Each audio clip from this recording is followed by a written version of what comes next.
我哥重病住院后，妈妈中了彩票，她兴奋地给我打电话，说有钱重新养我一次了。房产证和各种奢侈品流水一样的进入我的房间，我心疼哥哥，偷偷将这些东西变现充值到哥哥的医疗账户。钱到账的同时，哥哥情况瞬间恶化，进了抢救室。妈妈闻讯赶来后，恶狠狠地掐住我的脖子，怒声咒骂我：谁让你把钱给你哥的？有命救活，没钱看什么病？谁让你把钱给他的？我妈赶到医院的第一件事就是拽着我的脑袋狠狠砸向一边的墙壁。我是不是说了这些钱都不能给他？你是不是故意的？这么多年我对你还不够好吗？为什么就要和我作对？妈，我没有。我护着脑袋，只觉得天旋地转，连我妈的脸都看不清了。周围的亲戚先是一愣，等到反应过来，迅速将我们分开。春晓，你是不是疯了？这是你亲闺女，你至于下这么大的死手吗？我妈没理大姑的话，还在挣扎着将手里的东西朝我丢过来。谁让你把钱给你哥的？你是不是存心想害死他？乔楚，你就是个没良心的畜生！疼痛让我的大脑一片空白，直到被大姑拽到医生办公室，还有些恍惚。我从来没想过我妈会这么对我，无论是那些脏污的话，还是对我动手，都是第一次。楚楚啊，你妈是被你哥的事吓到了，你不要怨你妈呀。大姑在一边说着话，你也知道，你妈从小最疼你的。我摇了摇脑袋，却不知道说什么。我知道我妈不喜欢我哥，甚至可以说是达到了厌恶的程度。可我没想到，我妈是真想让我哥去死。哥哥出生就有严重的先天性疾病，为了给哥哥治病，爸妈拼了命的赚钱。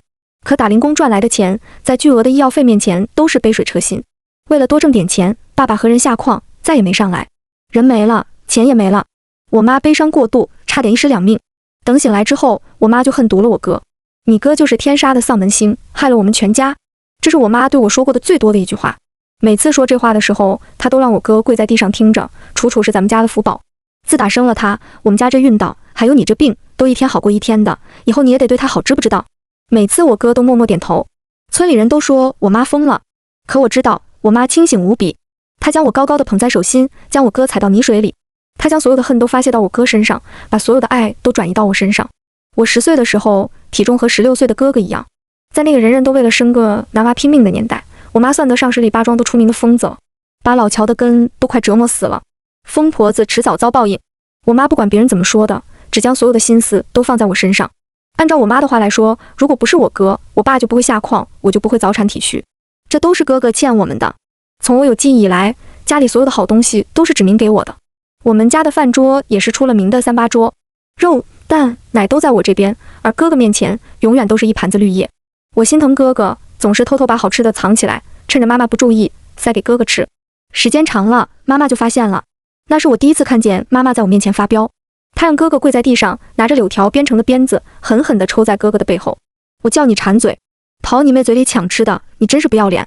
哥哥一开始还辩解，到后来被打得只会在地上喘气。我吓得哇大哭。当时妈妈投过来的视线，就像刚刚一样，狠厉怨恨。哥哥长大后考上了大学，他终于可以摆脱这个家了。我拿着藏好的钱塞给哥哥，让他走。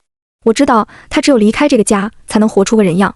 哥哥摸着我的脑袋，消瘦的脸上带上温和的笑意，好妹妹。可当天下午，我妈就发现了不对。她从我哥屋子里翻出了我给出去的钱，疯狂地抽着我哥。你真是手爪子软啊！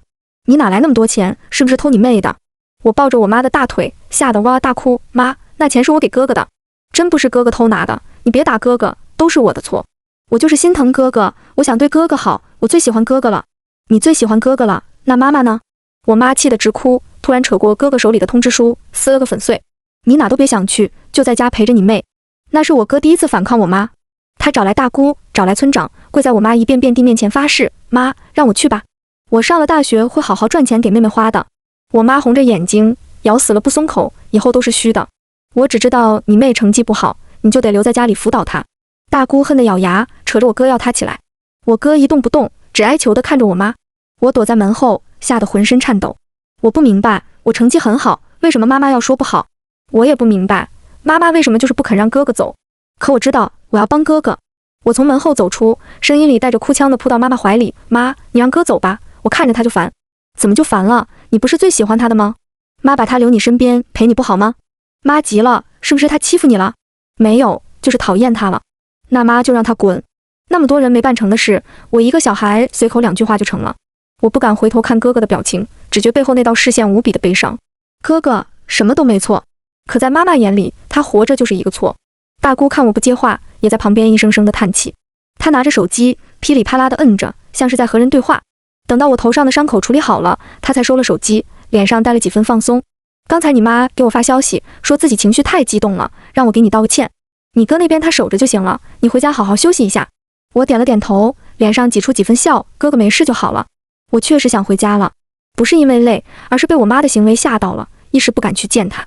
大姑没看出来我的心思，带着我往停车场去。一路上，她的手机响个不停，大姑的脸色也越发的难看。直到我准备开车离开，大姑才忽然从窗户探头进来：“楚楚啊，这几天你就别过来了。你也知道，你妈最烦你哥了。你哥身体不好，说不定什么时候就死了，你妈怕你沾了你哥的晦气。”我瞪圆了眼睛，不敢相信地看着大姑。大姑面上也有几分尴尬，这都是你妈说的。我妈怎么能说这样的话呢？即使知道我妈不爱我哥，可这样的话还是太过分了。我松开安全带，想去找我妈妈说个明白。哎呀，你妈说晚上回去给你解释，她就催着我离开，你先回去吧。我去看看你哥，要是有什么事我微信和你说。大姑说完，匆匆离开。我看她的背影，沉默几秒，还是发动了车子。车子汇入车流，带着我回到车库。等电梯的时候，我的思绪放空。我总感觉妈妈瞒了我什么，心底那种缺了一块的感觉，让我有些不安。我似乎忘记了什么很重要的事，一种莫名的情绪在我心底横竖冲撞着。我有一种预感，只要我想起忘记掉的事，所有一切的答案都会揭晓。正在想着事，腿上忽然一紧，我低下头，看到紧紧抱着我裤子的黑猫。这是网上说的碰瓷猫，可他找错了人，我猫毛过敏，不可能养猫的。我弯下腰，将这小团子扯开。下一秒，小团子又抱了上来，哼哼唧唧的不肯走。一次、两次、三次，我有些动摇。被推开几次，黑猫忽然坐定，歪着脑袋看向我。可能是明白了我不会收养它吧。我心底有点说不出的遗憾。正当我要离开时，一道粗犷的男声在耳边炸开：“怎么个是老妹？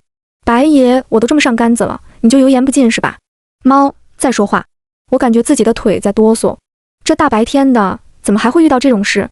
这些东西现在都这么嚣张了吗？你哆嗦啥呀？刚才扯我的时候不是老有劲了吗？黑猫贴到我脚踝，尾巴轻轻地缠着，是凉的。推我呀，推我呀！见我不动，男生越发得意，你再推一个让我瞅瞅。明明是件挺吓人的事，我却下意识接上一句，推你咋地？妈呀，给你能耐坏了！男生急了，小黑团子抱着我的腿，飞快地爬到我肩膀上坐好。白爷来救你狗命，你还这样对白爷？白爷把你揣兜里，你把白爷揣沟里。不知道是不是段子的原因，这两句一说，那种恐惧感慢慢退了下去。会说段子的猫能有什么坏心思？感受到脸上有毛茸茸扫来扫去，我居然没有一点不舒服的感觉。可能是猫妖，所以不会过敏吧。我看着黑团子，手心有些痒痒。这样顺滑的猫尾巴，不知道摸起来什么感觉。一边想着，我一边应和着小团子的话：“谢谢猫猫神大人救我狗命。”虽然不知道救哪里了，知道就好。黑团子得意洋洋：“你知道为了救你，我费了多少功夫，打了多少架吗？一点不给白爷省心。比如你花的那些钱。”黑团子声音很低，带着几分严肃：“你知不知道，用了明猫的钱是要用命去还的？”我僵住了。冥婚我听说过，明猫是什么意思？见我一脸不明白，黑团子又用尾巴抽了我一下：“你想一想，最近有什么大额进账和花销？”我摇头。我一个打工社畜，一个月撑死了能有1万进账，能有什么？不对。我猛地转头，对上那双蓝色的瞳孔。几天前，我妈中了一笔大额彩票，给我买了好几套房子和好多奢侈品。难道是这黑猫找错人了？没有头绪，小黑团子又是一副赖定我的模样。我只能先带着他一起回了家。不知道这东西是好是坏，我也不敢让我妈和猫接触。趁着小东西在屋子里大摇大摆的巡视领地，我摸出手机，给我妈发了条消息：“这几天有事，妈你好好照顾哥哥，先别过来了。”信息发出去，久久没有回复。这也是没有过的情况，那种不安感又一次蔓延出来。我忘记的事情到底是什么？没有错了，这里都是明猫的气息。黑团子巡视完，又一次爬到我的肩膀，语气沉重：“看不出来啊，你人小小的，花钱倒是猛猛的。这里面的气浓得快有实体了。”啊！我茫然地扫过面前的一室一厅，这房子面积不大，装修是1等1的好，一看就是花了不少钱。可问题是，这房子是我租的呀，别人的东西也不能算我头上吧？我看着黑猫，有些怀疑，你不会是在骗我的吧？呸呸呸，你说的是什么话？白爷这双眼睛就没出错过。黑团子炸毛了，上蹿下跳的在房间里挑挑拣拣，拖了一堆东西过来。你看看，这些东西不是你的吗？大牌的包包，各种化妆品，还有一沓沾着口水的红绿房产证明。这些东西都是我妈这几天送过来的。她说她中了彩票，不知道怎么花，干脆就都给我送过来了。可黑猫的意思，这些都是我的催命符。可我妈没理由害我呀。电光石火间，我妈在医院里说的话忽然炸响在耳边。谁让你把钱给你哥的？你是不是存心想害死他？难道我妈手里的钱真的有问题？我妈不让我给我哥钱，是不是因为她知道我哥的病是钱看不好的？快40度的天，我愣是出了一身的冷汗。彩票，对，我妈说她是彩票中奖，那只要看看最近的彩票公告，就能知道一切答案了。我猛地转身进了卧室，打开电脑，输入完关键字，快速地浏览着。按照我妈给我买的东西价值，起码得500万往上了。我对比着信息，一点点地搜寻着，附近的县城没有，附近的城市没有，就连所在的省都没有。那我妈的钱是哪来了？她一个普通农村妇人，是哪来的那么多钱？你在看什么？我妈的声音从背后传来。我的头皮炸了一下，下意识合上了电脑。妈，你什么时候来的？我妈站在门口，眼神晦暗不明。你刚才在看什么？我没看什么，就是玩了会电脑啊。我咽了咽口水，转移了话题。妈，你不是在医院照顾我哥吗？怎么过来了？我妈没回答我的话，走到我身边，摸了摸我的脑袋。还疼吗？她的声音温柔，里面带着心疼。妈不是故意的，妈只有你了，你要是有点什么，妈就活不下去了。我妈的声音里带着哽咽，妈就是太怕了，怕你跟你哥好，就会觉得妈坏，就不要妈了。妈知道自己有病，但妈真的怕。我眼睛发酸。作为一个利益既得者，我没有办法去指责我妈，我只能加倍的对我哥好。我抱着我妈的腰，妈，我永远不会不要你的，真的。我妈喜笑颜开，扯着我的手往外面走。妈又给你买了好多东西，你快点来试试。我有点不想走，一想到我妈手里不明的巨额财产，再想到黑猫说的话，我总感觉后背发凉。妈，那些东西我都不缺，不如直接给我钱呗。有了钱，我就可以给哥交医疗费了。不行，我妈态度坚决。妈小时候因为是个女孩，吃了不少的苦，现在好不容易有了个闺女，肯定要把最好的都给你。我磨磨蹭蹭地跟着我妈出了门，这才想起来客厅的一片狼藉，还没想好怎么解释，就看到了干干净净的地面，一根黑尾巴从沙发底下探出来，勾了勾。我心下一定，看向我妈送过来的东西，又是一大堆徒有其名的奢侈品。这种奢侈品不保值，买的时候天价，卖的时候能有1/10就不错了。不用想，这是我妈为了防止我去变卖，特意买的。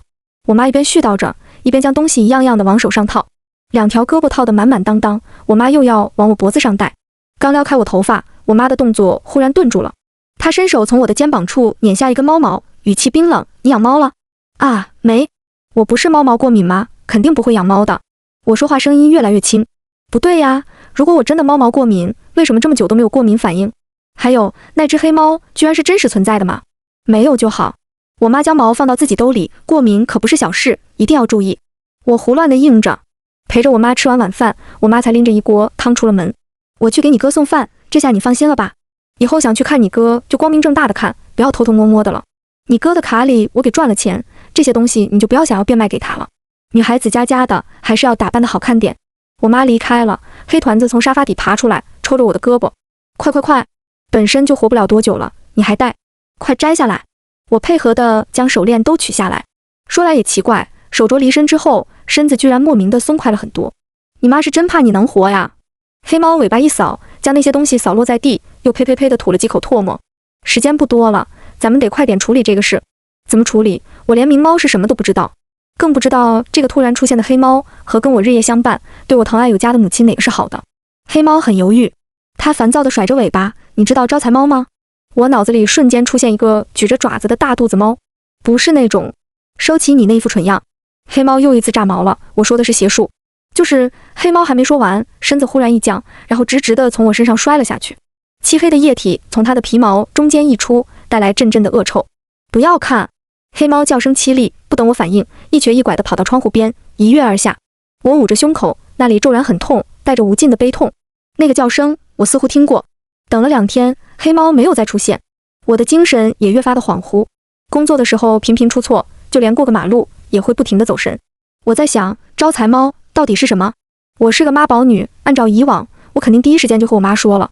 可这几天，每次我想开口，黑猫那种凄厉的叫喊都会让我骤然一顿。直到再次收到哥哥的微信，我才猛然想起，可以问哥哥呀。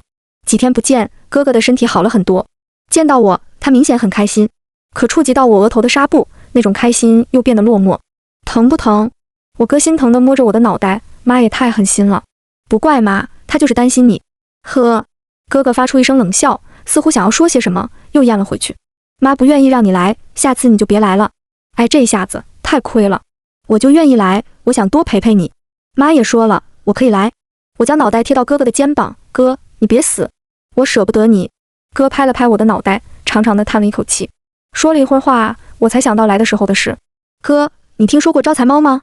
哥哥的手皱紧，直到听到我的痛呼，才忙不迭地松手。哥不是故意的。我没想到哥哥的反应这么大，这恰恰说明了这件事有问题。你是不是遇到什么事了？哥哥不安地看着我，有没有哪里不舒服？有没有做噩梦？没有。我摇着脑袋，就是忽然想问问，那天我避开黑猫的存在，找了一个借口。那天我刷手机，忽然刷到的，说是什么招财的，那都是假的。哥哥的声音很大，他平复了一下情绪，才继续看着我，楚楚，如果你遇到什么事，一定要告诉哥哥，哥哥不会害你的。我点着脑袋，没有说话。我不知道怎么和哥哥说那些事，说妈给我买了好多东西，想让我去死，听着就很离谱。哥本身身体就不好，万一情绪激动，又气出事来怎么办？哥哥见我不说，只能一遍遍叮嘱我，如果遇到事，就和哥说。我看着我哥担忧的样子，又迟疑了。万一哥真的知道内情呢？哥，其实你们在聊什么？我妈推开门，看向我，和你哥聊什么呢？没，我说哥最近身体越来越好了，说不定很快就可以出院了。我妈的眼神闪了一下，重重地将手里的饭盒放到桌子上。妈熬了鸡汤，给你倒一碗。我想说不要，我妈已经将2碗分好了，装着鸡腿鸡翅满满当当的一碗送到我面前，而我哥那碗真的只有汤。这种情况在过去已经出现过很多次了，可我还是觉得尴尬。推脱说吃过了，我将碗都推给哥，哥多吃点，补一补。我妈哼了一声，没有反对，又从兜里掏出手机给我转钱。这汤也没什么滋味，妈给你转钱，你去外面随便吃点。支付宝到账5万元，这是随便吃点。我没敢抬头，匆匆出了病房门。回到家，黑猫还没有在。我躺在床上，漫无目的地搜索着招财猫，不知不觉就睡了过去。也许是日有所思夜有所梦，这天夜里我做了一个奇怪的梦。梦中我的视线很低，走路都在踉跄。我似乎在找什么东西，嘴里在喊着什么。搜寻无果后，我又跌跌撞撞地出了门。对面是一个亮灯的屋子，妈妈熟悉的声音从屋里传来。小小的我挪到窗户边，探头过去，正好看见我妈戴着厚厚的手套，抓起猫脖子，塞到桌子上定制好的棺材里。猫受了惊吓，疯狂地抓着棺材壁，发出刺啦刺啦的声音。然后我妈像是听不见一样，用钉子将棺材死死地钉住。她将棺材送到供桌上，虔诚地跪了下来。灵猫抓财送宝来，招财猫啊招财猫，这次家里的钱不够了，再给我送点来吧。我还有2个孩子要养，还有一个娃娃要看病。随着她的祷告，猫的惨叫声也越来越大。我妈的声音带着无尽的喜意，好猫，多多的抓，用力的抓，抓多多的钱。直到棺材里的猫动静越来越小，她才起身拿出一根长长的钉子，从棺材中间钉了下去。猫的惨叫声又一次升起。我妈拿过一只碗，小心地放在钉子下面接血，一滴又一滴。我似乎是吓傻了，一动不动。血流了小半碗，我妈皱着眉头，喃喃自语，怎么这么少？就在我发愣的时候，我妈捧起碗，一饮而尽。啊啊啊！我听到了自己口中的尖叫，看到了我妈扭过头来惊恐的眼神和猩红的嘴。然后我小小的身体被拎起，一个陌生的男音带着笑意，小东西，这可不是你能看的。啪啪啪，脸上的剧痛和梦境中的惊吓让我猛地坐起。一道黑影因为我的动作形成一个抛物线，砸了出去。哎呦，你这人下手够黑的呀！是黑猫？白爷。黑影顿了顿，你喊我啥？白爷。再喊2声。黑影窜到我面前，居然是只蓝猫的样子。傻了吧？这可是我特地去染的颜色，时尚不？熟悉的语气，不同的样子。我上手摁到怀里，疯狂地揉揉揉，嘻嘻嘻，好看好看，白爷神通广大，白爷天下第一。蓝猫被揉得发出呼噜声，那是，多叫2声，白爷能救你命。我随便地附和着，心脏还在砰砰地乱跳。我不能想象，那真的是个梦吗？还是我曾经见过的事？想到梦里妈妈的样子，我下意识将怀里的白爷搂得更紧了。我迫切地需要什么来安抚我狂跳的心脏。行了行了，黏黏糊糊的什么样子？白爷享受了一会儿，从我的身上爬起来。你这几天没在收东西吧？我点着脑袋，没收。我妈给我转的那5万，出了门我就转给我哥了。原本是想着给我哥留点钱，可那个梦之后，我有些不安。似乎每次我给我哥钱后，他都会生病。偷偷给我哥塞吃的，他会生病。因为病一直没好，我妈给他熬了中药，发现偷吃的事。我哥上大学时候，我给他塞钱，他好像也生病了。最严重的是，上次我哥在医院，我给他充值了50多万，结果当天他就被送去抢救了。结合到白爷的话，一个难以置信的猜想浮现在我脑海：难道我妈真的想害我？可为什么以前没事呢？为什么就偏偏是最近呢？难道是因为我哥又生病了？可我妈如果真爱我哥，也没必要从小就对我这么好啊。想不明白，我只能先让我哥把钱转给我，万一真的有问题，我总不能害了我哥。我哥回复得很快，钱被妈拿走了，你现在要用钱。这句话的下面是一个6000多块钱的转账，有零有整的，应该是我哥的全部了。我没收，愣愣地看着对话框，我哥那边持续的输入中，又取消又输入，大概3-5分钟后，他才发过来，是不是遇到什么事了？我没回，我哥那边又开始反复的输入中了，你是不是做噩梦了？你是不是遇到什么事了？哥，你见过有人用招财猫吗？那头是长久的沉默，直到快天亮了，我哥才给我发了一条信息，你来一趟医院吧，住院部6点就可以过去。我到的时候，我哥正在喝粥，他也是一夜没睡的样子，看到我挤出个笑，没吃早饭吧？哥早上多买了一份，吃完推哥去转转。6点半是这层统一照射紫外灯的时候，大概要在外面等半个多小时。我食不知味地嚼着包子，看着时间差不多了，去外面借了一辆轮椅，推着哥下了楼。哥哥一直没说话。这个时间的医院很喧闹，来来往往都是步履匆忙的人。我推着哥哥沿着小路走，这边风景不错，人也少。直到周围看不见什么人，哥哥才开口：你知道为什么我这么听妈的话吗？话题换得太快，我没明白我哥的意思。因为咱妈为了给我治病，付出太多了。我哥声音很轻，带着无尽的疲惫。你年纪小，还不记事。咱爸走的时候，家里欠了一屁股饥荒。当时我躺在医院里，恨不得去死。如果没有我的拖累，家里肯定不会这样。我想让妈活得轻松点。你出生没多久，妈带你去打疫苗的时候，救了一个人。那人为了感谢咱妈，送了一大笔钱。那钱刚好够我做手术的。手术之后需要一大笔的护理费，这个钱我们家拿不出来。我想和妈说不治了，可妈给了我2耳光。她说我活着是为了爸活的，所以我不能死。后来咱妈捡到了一皮包的票据和钱。那东西的主人是一个大老板，为了感谢我妈，又把我的护理费给出了。打那之后，只要家里缺钱，就会莫名其妙有一笔收入进账。我一开以为是巧合，还想过是不是我爸在保佑我们。直到我发现家周围多了很多猫的尸体。哥哥看向我，起初我没有把这2件事联系在一起，直到你出事了。楚楚，你可能忘了，你小时候养过一只猫，那只猫叫做小白。我的脑子轰的一声炸了。可妈说我是猫毛过敏，我怎么会养猫呢？那是妈骗你的，因为你看到他制作招财猫，吓晕了过去，醒来之后你就把这些事都忘了。哥哥的声音很平静，妈用那些钱给我治病，供我们全家的生活。他不是恨我，他是恨他自己。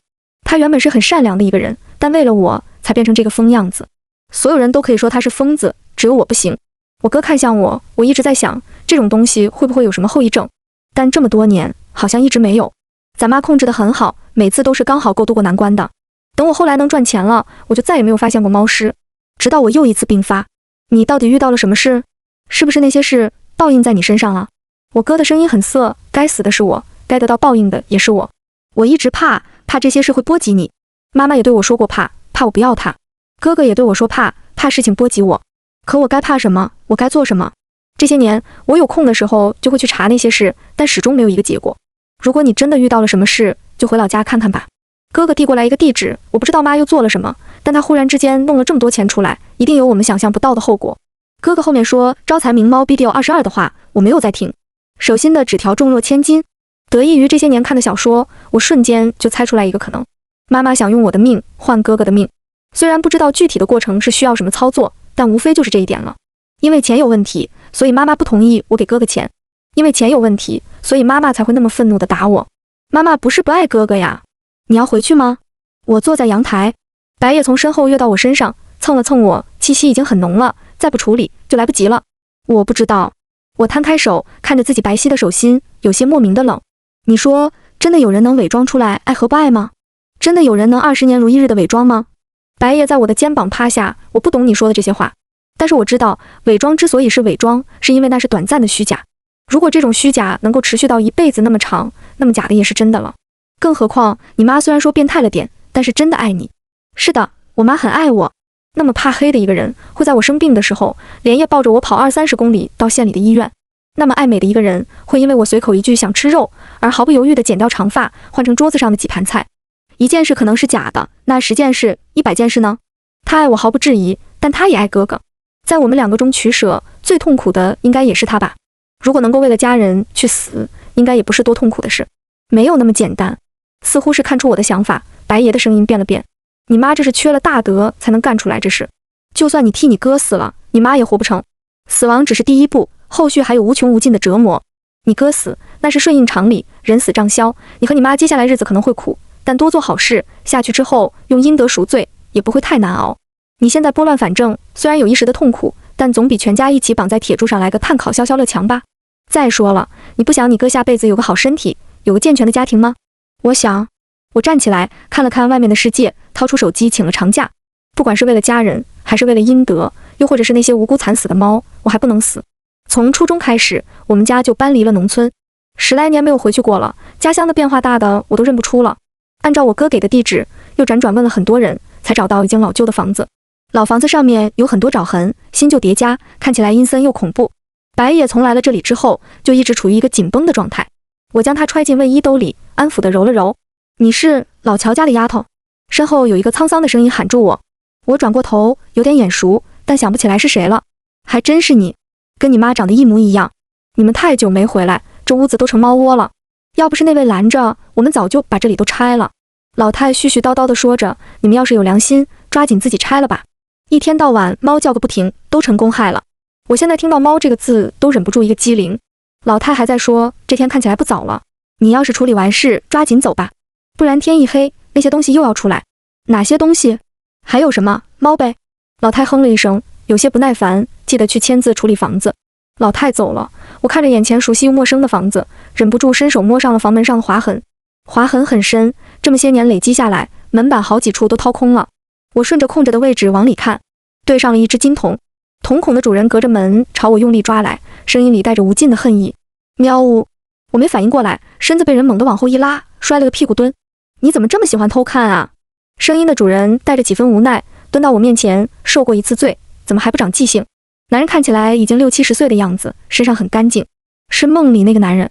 你身上怎么这么大一股阳气？不会是你妈又开始治那玩意了吧？老头脸上带着笑，这人的欲望啊，真是如何？他不说了。你找过来是想知道什么？你知道什么？我没有贸然开口。怀里的白爷从男人说话开始就没有动静，我只能自己试探。你知道我来想做什么吗？无非就是那些。老头笑了，这些东西压在我心里这么多年，你来了，我也算是解了一件心事。他转身从兜里拿出钥匙开门，门打开，里面并不是我想的那种杂草丛生，相反的，里面很干净，一切的一切都和我记忆里差不多。刚才要抓我的那只猫已经不知道跑到哪里去了。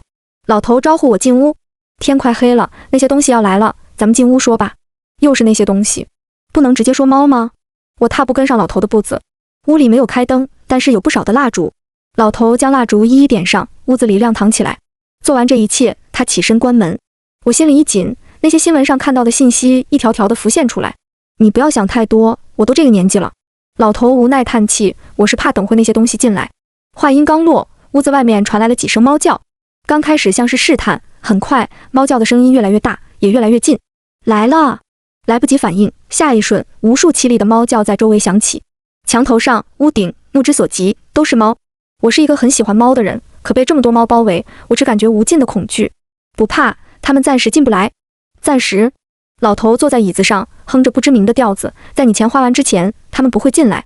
似乎是为了验证这话，门口的猫叫声猛地加大，就连屋顶的瓦也传来被掀动的声音。随着瓦片破碎，我们再次安静下来。我摸着怀里的白爷，想从他身上汲取到些微力量。我们在等天亮，等猫群散去。我坐在一边，不知不觉间趴在桌子上沉沉睡去。等到醒来，猫已经都离开了。老头拎着早餐放在桌子上。你昨天问我什么来着？问我知道什么？老头叼着油条吃了一根，慢悠悠地开口，你想知道的我都知道，你想做的要看你是怎么想的。说了和没说一样。但不得不说，正因为他这种漫不经心的态度，我心中恐惧退下不少。走出堂屋，院墙和门上的爪痕深可见骨，有的地方甚至带出了血痕。那些猫都疯了。老头走到我身后，用脚在地上拨拉出一个铁钉。如果不是我让你妈提前埋了铁钉，你们全家早就去见你那死鬼老爹了。几乎是瞬间，我的就想到了那只寸长穿猫身而过的铁钉。我知道你想说那是报应。老头脸上出现一个堪称温和的笑。你要理解你妈，她也不容易。当初你爸那个事，他想跟着你爸一起走了算了。要不是我教了他这门手艺，你和你哥早就都不在了。我一愣，反应过来后变成更大的愤怒，那个东西是你教我妈的。别急着生气呀，我可只教了你妈怎么救急。至于你妈后面的行为是她自己的贪欲造成的，怨不得我。可如果没有教我妈那个邪术，她是不是就不会做出那么多丧心病狂的事？我想反问，但我知道我根本没有反驳老头的立场。没有那件事，可能我们一家早就地下团聚了。事到如今，对对错错缠在一起，早就分不清是谁的问题了。我看着门上的爪痕，有种说不上来的感觉。你妈用了那些钱。老头的声音很轻，当年你妈招了很多财来，但是并没有用完，而是收在了老宅子下面。可现在你妈用了那些钱，而且数量很大很多，所以这些猫越来越凶了，它们等不及来收债了。老头看向我，你没发现你最近的财运很好吗？算上白爷，这是第二个问我这个问题了。可我的钱都是我妈给我的，你妈只是个中转，那些钱一直在你妈手里，如果不花的话，那些东西是找不到你家的。现在能找到你，是因为那些钱是用你的名头花的。我想到了那些写着我名字的房子，又想到了那些用我名字开的发票，心里越发的凉了。至于你要怎么做，那就是要看你是想拨乱反正，让你哥去死，还是想顺着你妈的意，替你哥去死，保住你爸在这世上唯一的根苗。我难道不是我爸的孩子吗？不一样的。老头摇头，对你妈来说不一样的，和重男轻女、重女轻男都没关系。你妈心里只有你爸，你爸到最后一口气都念着你哥，所以无论如何，你妈都会让你哥活着的。人真是一个矛盾的生物。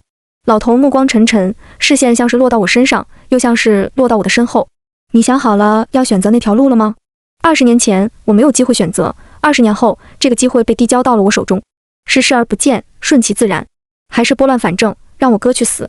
我摸着怀里的猫，答案早就已经定好了。人总是要为自己做的事付出代价，无论是我妈，还是作为受益者我和我哥。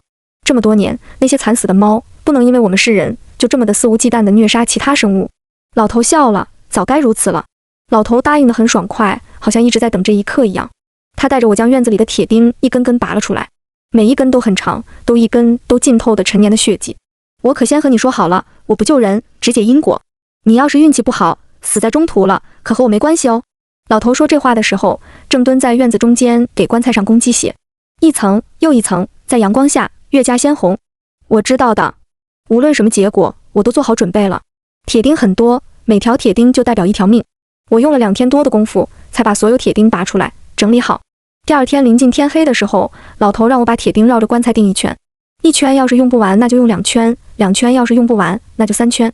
拔的时候艰难，钉回去却轻松很多。天没黑透，2圈半的铁钉就钉完了。猫影绰绰，隐约间，我感觉自己被很多双眼睛盯上了。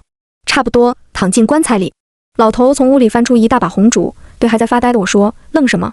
抓紧进去，等会我还得摆阵。”我躺进去？这不废话吗？谁是孽主谁躺啊？你要是反悔了，就和我一起进屋，别在这磨磨蹭蹭的。被老头呵斥，我也不敢多言，搬出小板凳就翻身躺了进去。兜里的白爷在我拔钉子的时候就跑出去了，一直没有回来。现在也不用担心他在受苦了。等我躺好，老头才合上棺材，给我留了一指的缝隙。我现在用蜡烛来迷惑那些东西，等会他们会将棺材当作是你。你无论听见什么，看见什么，都不要怕，更不要挣扎发声。这透气孔就这么大，要是给自己憋死了，你就自认倒霉。我点头，心里慌得厉害，掏出手机给哥哥发了几条信息，没等到回复，只等来了电量不足的提醒。叹了口气，我将手机压在身下，等着老头说的时刻到来。这一等就等到了深夜。往日早早就出来的猫一直没有出现，狭小的空间带来的恐慌感慢慢放大。我是不是太草率了？是不是被骗了？乱七八糟的念头反反复复在心头涌现，黑暗带来的不安让我有些喘不上气。我闭上眼，试图让自己睡过去，睡着了就不害怕了。忽然间，一滴液体落到了我的额头，用手指捻了捻，有些黏滑。不会是公鸡血没干，滴我脑门上了吧？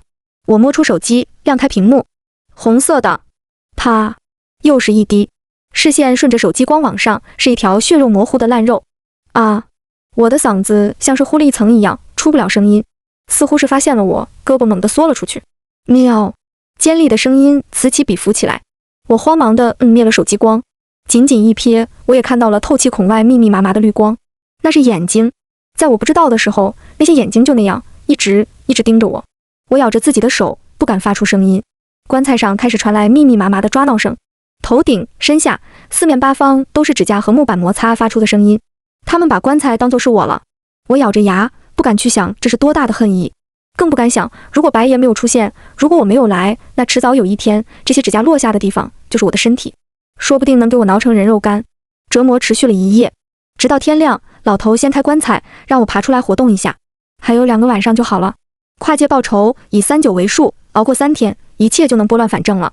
我啃着老头递过来的馒头，胡乱的点头。还有2夜，我真的能撑过去吗？1夜的时间，原本结实的棺材上面挠出了层叠交织的爪痕。这棺材真的能扛住吗？吃完了饭，老头带着我将昨夜乱掉的铁钉重新扒出来，又一一钉下去。接着又是重复昨天涂棺材的步骤。我忙完了活，看着天还早，就想出去找个充电的地方。这屋子年久失修，电路早就坏完了，手机再不充电就要关机了。你要是现在出了门，我就只能给你收尸了。老头慢悠悠地开口，之前没找到你，他们只能拿着门板这些死物出气。现在找到你了，你信不信？一出门就有一堆猫等着你。俗话说，听人劝，吃饱饭。看着微信页面上空荡荡的对话，我给我哥说明了下情况后，暂时关了手机。电量不多，还是省着点用吧。天黑之后，我又一次翻身进了棺材。这一次，我主动要求老头把棺材全合上。昨天那密密麻麻的绿眼珠子，我是不敢再看了。老头嫌我事多，白了我2眼，才去合上棺材。这一次又是重复昨夜的情况，不同的是，我可能是适应了这种情况，居然还能睡着。人的适应力果然很强大。老头气得不行，这你都能睡着？我还以为你死了呢。我一边拔着钉子，一边讨好陪笑。2个晚上过去，之前那种沉沉的压在身上的感觉去了不少。只要今夜过去，应该就好了。棺材盖上已经铺了2/3的红白蜡烛，只能这一夜应该就能完全铺满了。最后一夜，我早早地躺了进去。今夜要不要留透气孔？老头没好气地看着我，这一夜后劲大，可别给你吓得乱喊给自己憋死了。别留了吧。我摇头拒绝，看不到我就不害怕，就当睡个主题民宿了。你倒是心大。老头说着，将整个棺材盖都盖上。安静到了极点。我摸出手机，打算看看这2天哥哥有没有回我的消息。手机一开机，就涌入一大堆的陌生短信。没等我仔细看，一个陌生号码就打了进来。我划开，是哥哥的声音：楚楚，快跑！我妈把我手机收走了，他们要害你。没等我仔细问，手机骤然黑屏，连带着我哥的声音一起消失。他们要害我？我愣愣地想这几个字。他们是谁？是我妈和谁？咚咚咚，头顶传来有节奏的敲击声。咚咚咚，这敲击声像是某把钥匙打开了记忆的门。咚咚咚，我以前听过这种声音，在我很小的时候我听过的。咚咚咚，那是钉子敲进棺木的声音。妈，是我妈将猫关到棺材里，用钉子钉死棺盖的声音。我被骗了，我被骗了，我被骗了。我控制不住的伸手去推棺材盖，我感受到自己的指甲在剐蹭中折断，我听见自己的声音变得凄厉，像是那些猫一样。妈，妈，你不能这样对我。妈，楚楚。我听见我妈的声音，平静的像是死水一样。楚楚不怕，妈不会让你一个人走的，等你哥好了，妈陪你一起上路。你爸就这么一根独苗，他到最后一口气都喊着你哥的名字，我不能让你爸走得不安心。妈也是没法子啊，妈的楚楚啊，妈恨不得自己替你去死，可是妈不行啊。我妈的声音染上了悲伤，带着压低后的沙哑扑到了我的棺材上。妈也不想的，可只有你的命才能换给你哥的命啊。对孽主的感情越深，带来的运越好。要是能用妈的命来换就好了，可妈是了，妈不行啊，妈换不来啊。楚楚，只有你了呀。你对你哥感情那么好，你肯定会带来好运的，你肯定能救你哥的。你为什么要比妈还要爱你哥呀？不然你就不用死了。我听不明白我妈的话，只本能的胡乱抓挠着。求生欲望让我忍不住尖叫。空气很快变得稀薄，我无力地躺下，浑身都是剧痛。意识朦胧间，我好像又回到了5岁那年。我晕倒后，被男人拎进了屋子。男人和我妈絮叨着什么，责怪他没有防备意识。我妈似乎过来摸了摸我的额头，然后才和男人又说起了什么。之前那些猫开棺之后抓痕都不多，楚楚养的这只我看了，那痕迹又多又深。那能一样吗？这东西对孽主的感情越深，被背叛后的反噬就越深，这种反噬抓来的钱就越多，足够你儿子做一次大手术了。还得多谢你。谢我什么？要不是乔大哥救了我，死的就是我了。我总不能和看着他的独苗没了，不过这法子你应个急就行了，不要多用，不然那些东西找上门。我知道楚楚毕竟也是我肚子里掉下来的肉，我这样做已经很对不起他了。等他割好了，我肯定不会再用的。这猫你抓紧处理了吧。不能简单的给埋了，得把它的皮扒了，和骨肉分开埋，不然以后难说会不会来报仇。我都知道的。后续两个人絮叨的什么，我已经听不清了。意识的最后，我只看到那个被打开的棺材处伸出的一根毛茸茸的白色爪子。小白，我的眼神湿润了。我终于想起来，我忘记的是什么了。第一页那个血肉模糊的东西是我的小白呀，是我的，没有皮毛还想救我的小白呀。小白是我捡到的流浪猫。那年冬天很冷，别说野猫野狗，就连人也只能勉强温饱。可那天出去玩，脏兮兮的橘猫带着它跟了我很久很久。我不忍心抱起小猫，橘猫似乎是放下心一样，蹭了蹭我，倒在了路边，再也没有起来过。小白很乖，我偷偷将它养在家里，不敢让人发现。我祈祷着，等冬天过去，就给它找一个富裕的人家。又祈祷着，等我长大了，也要一直和它在一起，像是妈妈对我一样对它好。可我太小了，还不知道人们所祈祷的总是不能实现的。喵呜！一道尖细的猫叫声从棺材下面传来，我感觉某个东西在身下动了动，仓皇着让开，一只血肉模糊的猫形物爬了进来。洞口处带来的新鲜空气让我整个人精神一振。别看白爷哈！